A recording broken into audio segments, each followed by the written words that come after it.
எதுக்கு வந்து கல்லை தட்டிக்கிட்டு இருக்கிய? மாவு மாதிரி தட்டி அந்த அருவாக்கு தீட்டு அதுக்கு பருவமாக எடுக்கணும். அருவாவை அது நல்ல பாலிஷாக இருக்கும். அது அருவா பாலாச்சு நல்லாயிருக்கும். அதுக்கு தான் இந்த கல்லை தட்டுறது மாக்கல். இது பேர் மாக்கல்லா? மாக்கல். இது தட்டி அங்கேயே வைக்கிய இங்கே போட்டுட்டீங்களோ? இதில் அதில் போட்டுருக்கு. அதை தீட்டணும். அருவா தேயும் நல்லா. நான் தேய்தில்ல. யாரோ திட்டத்தில் கையில் படாதா? காத்திட்டோம். பையனுக்கு ஏதாவது சொல்லி விடுங்க இந்த மாதிரி தீட்டுங்கன்னு. இப்போ அவனும் மட்டை வச்சுலாம் தீட்டுறாங்க.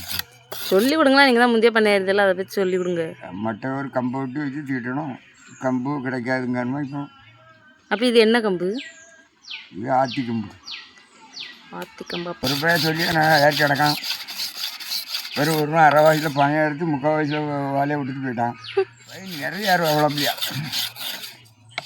மழை வந்து அங்கே கிழவனுக்கே அற முடியாது. ஏணி போட்டு தான் எடுத்தாவில். ஏணி ஒன்று எடுக்கணும். ஏணி அடித்து 20 அடி ஏணி 40 அடி இருந்தால் தான் இறக்கணும். கத்தி திட்டாமல் தான் 60 திட்டினாலும் இந்த கல் தான் நல்லாயிருக்கும். மண்ணை திட்டினா பறன்னு பிடிக்கும். பிறகு மலிஞ்சிடும்.